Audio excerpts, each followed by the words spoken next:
Hey everyone, today we're going to be reviewing how to activate and set up your Humanity account from your phone. The first thing you need to do if you're going to be activating your account on your phone is download the Humanity app. You're going to be getting an email from humanity.com that has the link to activate your account. Once you have the Humanity app installed, you can find the activation email.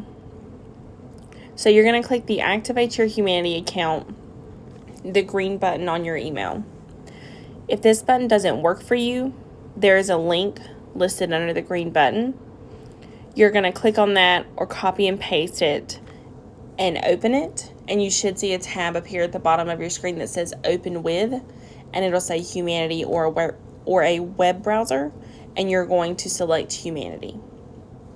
So we're going to click Activate Your Humanity account, and it's going to take you to this screen that says Get Started.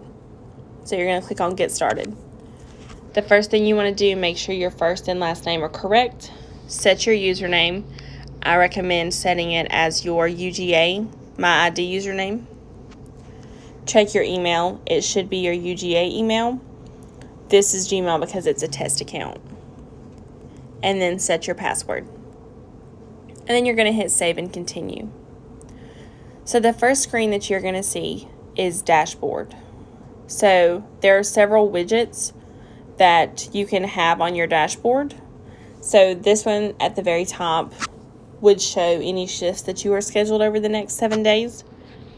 The next section actually shows shifts that are available to be picked up.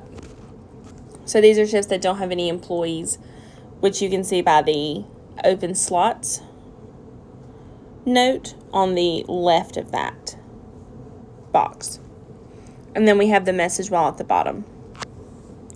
To change your view on the dashboard, you're going to click the gear icon in the top right hand corner, and you can select what you would like to see. And then you hit the back arrow and it's updated. The bell in the top left is the notification center. If you're on the app and any changes are made to your schedule, this is where you would find them. At the bottom, you should see 5 tabs. Depending on what kind of phone you have, it may have the words like mine, or it may just show the icons. So you should see Dashboard, Shift Planning, Availability, Messages, and more. The first tab we're going to cover is Shift Planning. So at the top, you'll see My Shifts, Pickup, and All. My Shifts are where you can see any of the shifts that you have scheduled, and you can go through and look at the different weeks, different days, or months by clicking on the drop-down arrow by the month date. The next section is Pickup. So this is where you'll be able to see any shifts that are open and available to be picked up. So you can look through and see if there was any that you would like to pick up. And then you can click on it, request the open shift. The next section is All, and this is where you can see the schedule of anyone who shares the same positions that you are entered into on Humanity. The next feature is Availability. Before we review availability on the mobile app, I will say that it is significantly easier to set availability from the desktop site, but if you're in a rush and need to update your availability, the mobile app does work. So the most important thing to remember about Humanity's availability is that you are actually setting your unavailability. You are telling Humanity when you can't work. So I haven't made any adjustments to my availability, meaning I haven't told Humanity when I'm not available, so it thinks that I'm available all day. To change this, you can click on the plus button by a specific date. You can click on the date here and then click on the plus button, or you can click on the plus button at the top right hand corner. Check the date. You can update it however you would like. So let's say for Thursday, this Thursday, I'm not available all day. You're simply going to click the all day button and you're going to hit save.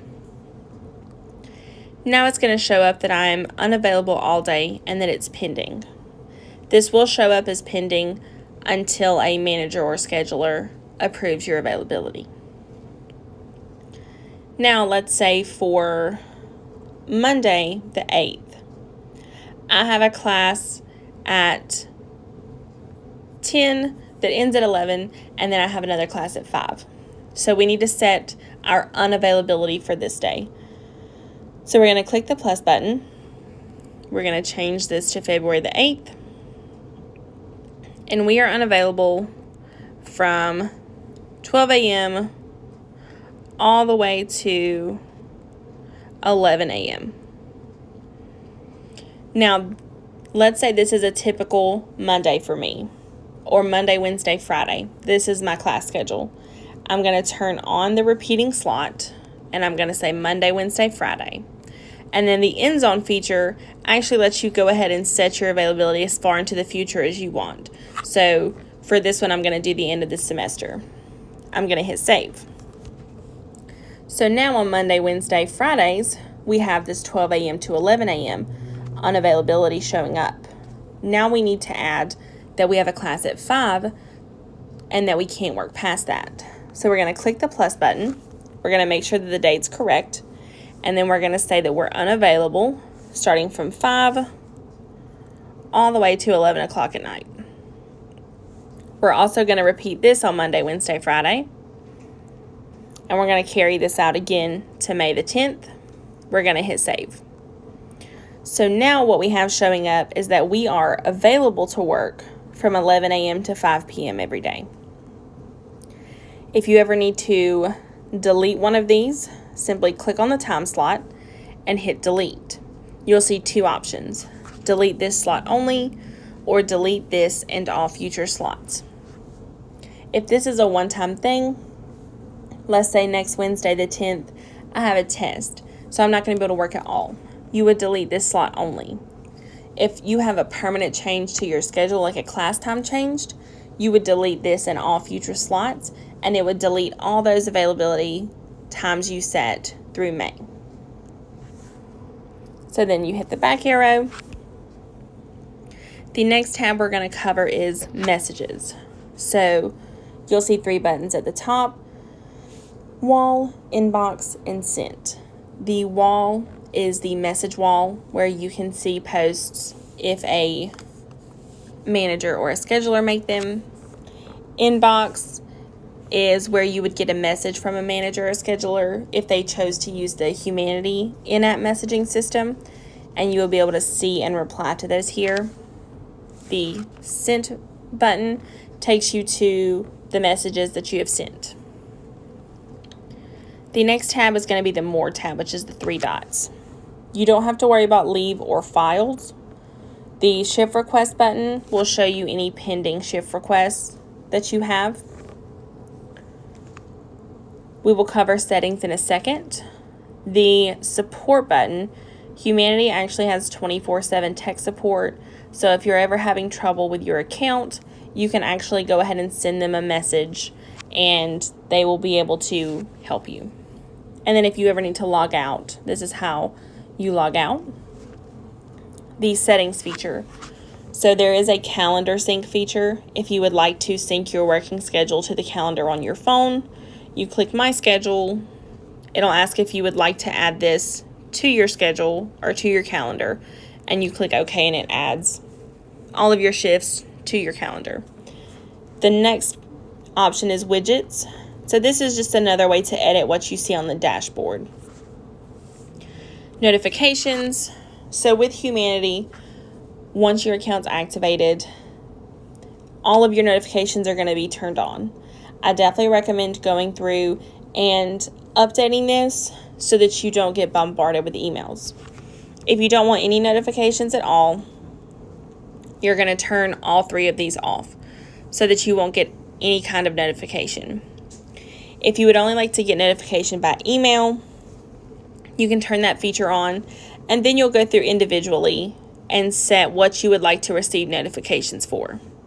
Or you can say that you want to get all 3, and again go through, and maybe you only want a text message notification for some things emails for others, or a push notification if someone